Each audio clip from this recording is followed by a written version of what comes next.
শুরু করে এবং বলে যে কাউকে না বলতে।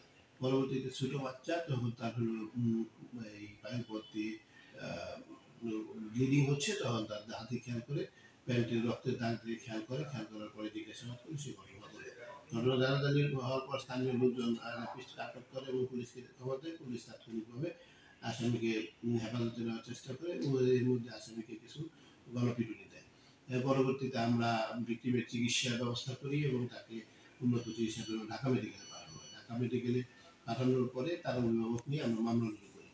আসামি বর্তমানে পুলিশ হেফাজতে আছে এবং এই বিষয়টা নিয়ে স্থানীয়ভাবে এবং ফেসবুকে বিভিন্ন কিছু গুজব ছড়ায় এবং থানা ঘেরাও মতো কর্মসূচি দেয়। পরবর্তীতে আমরা যৌথ বাহিনীর সহায়তায় বাংলাদেশ সেনাবাহিনী এবং ইউনূস সাহেব সহ সার্বিক সহযোগিতায় গত রাতে সারা রাতে আমাদের সাথে যৌথ বাহিনী কাজ করে এবং সকাল ৯টা-১০টা পর্যন্ত তারা আমাদের সাথে ছিলেন, পরিবেশ ছিলেন, তারা চলে গেছে।